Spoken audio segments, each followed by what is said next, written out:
Tugas besar, manajemen sumber daya manusia, penilaian kinerja, dengan dosen pengampu, Dr. Yanti Herawati PS, PD, M.Sc.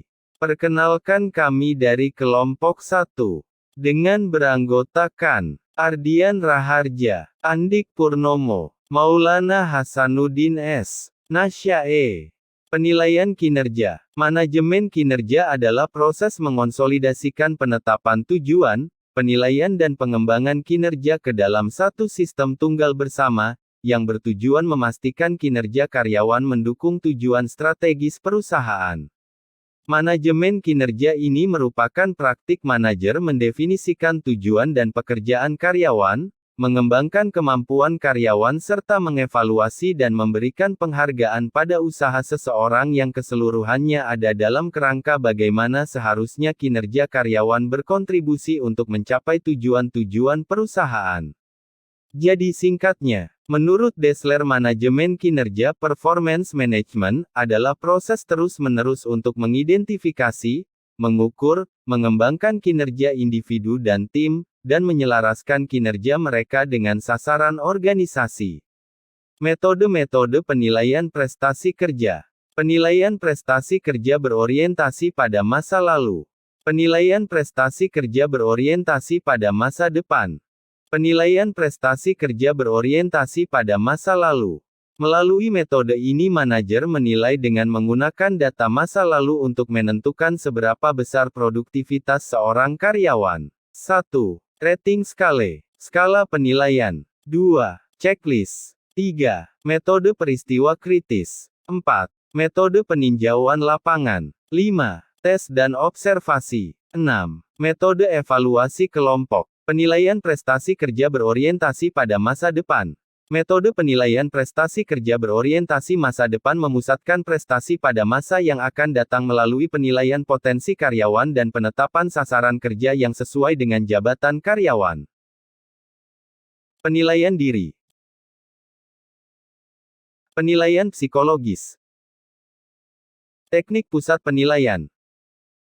Pendekatan manajemen by objektif. Menurut Rifai, 2009 ada tiga pendekatan yang paling sering dipakai dalam penilaian prestasi kerja, antara lain. Sistem penilaian, rating system. Sistem ini terdiri dari dua bagian, yaitu suatu daftar karakteristik, bidang, ataupun perilaku yang akan dinilai dan sebuah skala ataupun cara lain untuk menunjukkan tingkat kinerja dari tiap halnya. Sistem peringkat, ranking system. Sistem peringkat memperbandingkan karyawan yang satu dengan yang lainnya. Hal ini dilakukan berdasarkan kriteria yang telah ditetapkan sebelumnya, misalnya, total pendapatan ataupun kemampuan manajemen. Sistem berdasarkan tujuan object-based system. Berbeda dengan kedua sistem di atas, penilaian prestasi berdasarkan tujuan mengukur kinerja seseorang berdasarkan standar ataupun target yang dirundingkan secara perorangan. Sasaran dan standar tersebut ditetapkan secara perorangan agar memiliki fleksibilitas yang mencerminkan tingkat perkembangan serta kemampuan setiap karyawan. Tujuan dan manfaat penilaian kerja. Perbaikan kinerja. Umpan balik pelaksanaan kerja bermanfaat bagi karyawan, manajer dan departemen personalia dalam bentuk kegiatan yang tepat untuk memperbaiki kinerja. Penyesuaian kompensasi. Penilaian prestasi kerja membantu para pengambil keputusan dalam menentukan kenaikan upah, pemberian bonus dan bentuk kompensasi lainnya. Keputusan penempatan, promosi, transfer, dan penurunan jabatan biasanya didasarkan pada prestasi kerja masa lalu atau antisipasinya. Promosi sering merupakan bentuk penghargaan terhadap prestasi kerja masa lalu. Kebutuhan pelatihan dan pengembangan. Prestasi yang buruk mungkin menunjukkan kebutuhan latihan. Demikian juga, setiap karyawan hendaknya selalu mampu mengembangkan diri. Perencanaan dan pengembangan karir. Umpan balik kinerja membantu proses pengambilan keputusan tentang karir spesifik karyawan. Penyimpangan proses staffing. Prestasi kerja yang baik atau buruk mencerminkan kekuatan atau kelemahan prosedur staffing departemen personalia. Tujuan dan manfaat penilaian kerja.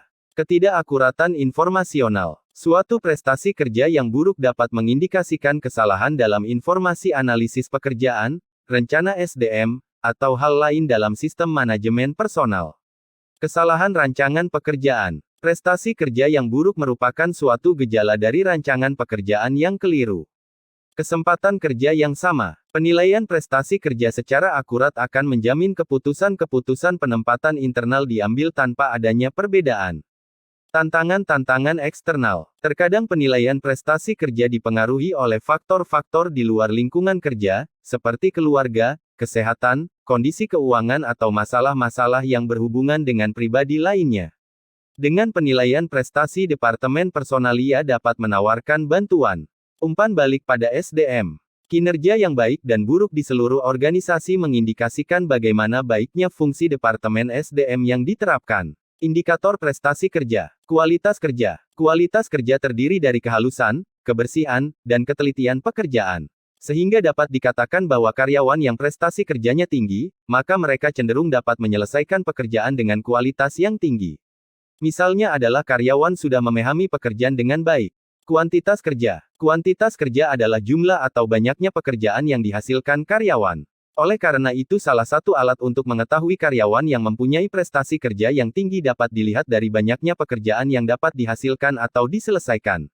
Misalnya karyawan menyelesaikan pekerjaan melebihi target. Hubungan kerja. Hubungan kerja seseorang akan terlihat dan tercermin pada saat bekerja, apakah bias saling bekerja sama antar karyawan dan atasan.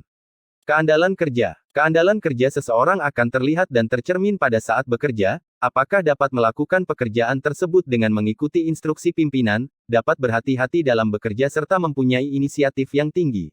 Kesalahan dalam penilaian prestasi kerja. Efek halo. Pancaran cahaya. Efek halo efek, adalah suatu kesalahan dilakukan manajer karena menggunakan hanya satu faktor mewakili faktor lain dalam mengambil keputusan untuk menentukan kinerja seseorang. Sebagai contoh, seorang karyawan memiliki kesetiaan yang tinggi, manajer memberikan penilaian tinggi tanpa memerhatikan faktor lain. Suatu kemungkinan terjadi seorang karyawan baik dalam kesetiaan tetapi belum tentu baik pada faktor lain, seperti kuantitas dan kualitas hasil pekerjaannya. Kecenderungan penilaian terpusat. Ada penilaian yang enggan memberi penilaian kinerja bawahannya baik atau buruk, sehingga memberikan penilaian rata-rata walaupun kinerjanya bervariasi. Kesalahan seperti ini mungkin terjadi karena penilai kurang informasi, tersedia waktu yang sedikit dalam menilai, kurang pengetahuan yang memadai mengenai faktor yang dinilai. Terlalu lunak keras. Ada sebagian penilai memberikan penilaian sangat baik atau sangat buruk saja. Karena ada penilaian bersifat murah hati dan keras hati. Dosen yang mengajar mata kuliah tertentu memberikan nilai kepada mahasiswanya dengan nilai A atau E. Penilaian terlalu lunak adalah pemberian nilai yang sangat baik atas kinerja karyawan. Penilaian sangat baik terjadi karena menghindari konflik. Terpaku pada prestasi. Dalam banyak program evaluasi prestasi kerja, perilaku yang paling baru, recent behavior, dari karyawan yang dinilai mewarnai penilaian. Dengan hanya menggunakan perilaku yang paling baru untuk mengadakan evaluasi dapat menimbulkan kesalahan yang dinamakan kesalahan peristiwa baru, recency events error. Kesimpulan, manajemen kinerja adalah sebuah proses untuk menetapkan apa yang harus dicapai, dan pendekatannya untuk mengelola dan pengembangan manusia melalui suatu cara yang dapat meningkatkan kemungkinan bahwa sasaran akan dapat dicapai dalam suatu jangka waktu tertentu baik pendek maupun panjang. Sedangkan penilaian kinerja merupakan salah satu bagian dari manajemen kinerja yang bermaksud untuk mengevaluasi kinerja karyawan saat ini dan/atau di masa lalu relatif terhadap standar kinerja. Adapun pelaku penilaian dilakukan oleh atasan langsung atau pihak dari SDM yang mampu menilai. Sedangkan jenis-jenis penilaian di antaranya, penilaian para atasan yang menilai bawahannya, bawahan yang menilai atasannya, anggota kelompok menilai satu sama lain, penilaian pegawai sendiri, penilaian dengan multisumber dan 6 sumber-sumber dari luar. Metode yang dapat digunakan dalam penilaian kinerja di antaranya, rating scale, checklist, metode peristiwa kritis, penilaian diri, self-appraisals, penilaian psikologis, psychological appraisals. Sekian dari kami kelompok 1. Terima kasih.